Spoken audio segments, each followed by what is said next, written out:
Dear student, we will learn how to reduce the fraction to the lowest term by dividing with their HCF.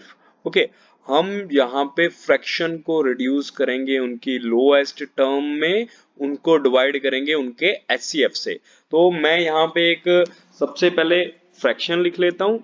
वो fraction होगा मेरा यहाँ पे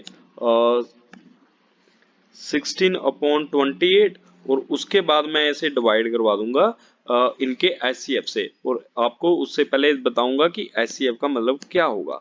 यहाँ पे मेरे पास जो फ्रैक्शन है वो 24 एंड 16 है, तो 16/24 है, इसे डिवाइड करना है इनके HCF से। बच्चों HCF जो होता है उसका मतलब होता है हाईएस्ट कॉमन फैक्टर। यहाँ पे एम नहीं है, यहाँ पे आएगा F, highest common factor. Highest common factor का मतलब क्या होता है? हाईएस्ट मतलब कि सबसे बड़ा, ओके। फिर आता है कॉमन, कॉमन मतलब कि सब में हो जो, और फैक्टर कि उसके टेबल्स में आता है जो, ओके। जैसे ये 16 है, ये 16 किस किस के टेबल पे आता है? ये इसके फैक्टर्स, वो जो नंबर होंगे वो फैक्टर्स कहलाएंगे, ओके। तो हमें फैक्टर्स बताने के लिए हम इन दोनों नंबर्स को ऐसे लिख लेते हैं, 16 एंड 24 दोनों को लिखा। 16 एंड 24 दोनों इवन नंबर है तो 2 पे डिवाइड हो रहे हैं, ये 8 पे और ये 12 पे। फिर से इवन नंबर है, 2 पे डिवाइड होंगे, और ये इसका आधा 4 और इसका आधा 6। इवन नंबर थे, फिर से 2 पे डिवाइड किया, इसका आधा 2 और इसका आधा 3। अब यहाँ पे आप ध्यान दें अगर, तो ये 2 एंड 3 जो है वो सेम टेबल पे नहीं आ रहे, जबकि ये सारे नंबर जो हैं वो 2 के टेबल पे आ रहे थे। अब जबकि ये दोनों नंबर सेम टेबल पे नहीं आ रहे, तो यहाँ पे हम इनको रोक देंगे और ये जो फैक्टर्स हैं इनको मल्टीप्लाई कर देंगे। 2 multiply by 2 multiply by 2, 2 2s are 4, 4 2s are 8, तो इनका HCF हो गया 8, ओके। ऐसे पता करेंगे, तो हम इस नंबर को भी 8 पे डिवाइड करवाएंगे और इस नंबर को भी 8 पे डिवाइड करवाएंगे, तो ये 8 2s are 16 and 8 3s are 24, तो आंसर आ गया 2/3, ओके। ये तो था फर्स्ट वे।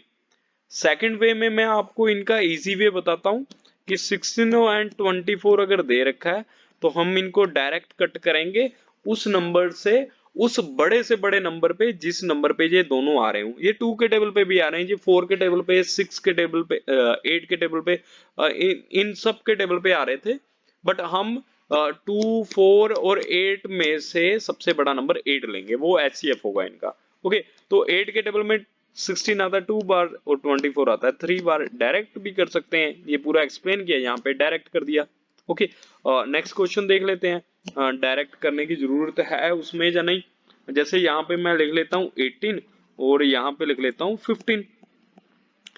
अब देखो दोनों नंबर इवन नहीं है, एक ओड है एक इवन है, तो हमें ये देखना है कि ये दोनों नंबर कौन से टेबल पे आ रहे हैं। देखो 18 जो है वो 2 के टेबल पे, 3 के टेबल पे, 4 पे नहीं आता, 5 पे नहीं आता, 6 पे आता है, 9 पे आता है, फिर 18 पे आता है, ओके। 15 जो है वो 3 पे आता है एंड 5 पे आता है, ओके। तो अगर इनकी बात की जाए तो ये भी फैक्टर हो गए 18 के, ये फैक्टर हो गए 15 के, तो इन दोनों में से कॉमन नंबर कौन सा है? वो 3 है, और इसके अलावा कोई नहीं है, तो हम दोनों को ही 3 पे डिवाइड करवा देंगे। तो इनको डिवाइड करवाना दो तरीके से करवाएंगे, एक तो ऐसे लिख के करवा देते हैं 3 पे दोनों को, 3 के टेबल पे 18 आता है 6 बार, ओके, और 15 आता है 5 बार, और या फिर हम डायरेक्ट करवा सकते हैं 18/15 लिख के, 15 आता है 3 5s आर 15, 3 6 आर 18, तो 6/5 ऐसे भी लिख सकते हैं। बट अभी आपको क्या है लिखना, आपको सोल्व हमेशा ऐसे करना है, बट अगर क्वेश्चन आए तो क्वेश्चन में सिर्फ आप ऐसे ही करेंगे, क्योंकि ये क्वेश्चन है इसके ही मार्क्स मिलेंगे, तो इसलिए आपको इसे HCF से एक्सप्लेन करके लिखना पड़ेगा। नेक्स्ट क्वेश्चन कर लेते हैं हम। यहाँ पे 54 आ गया एंड 72 आ गया, दोनों नंबर बड़े हैं, आप देख के पता लगा भी सकते हैं और नहीं भी लगा सकते हैं, या डिपेंड करता है कि आपको टेबल कितने आते हैं, ओके। तो अगर हम इनको डिवाइड करवाएं तो हमें पता होना चाहिए कि हमें वो कौन सा नंबर है जिसपे हम इन दोनों को डिवाइड करवा सकते हैं।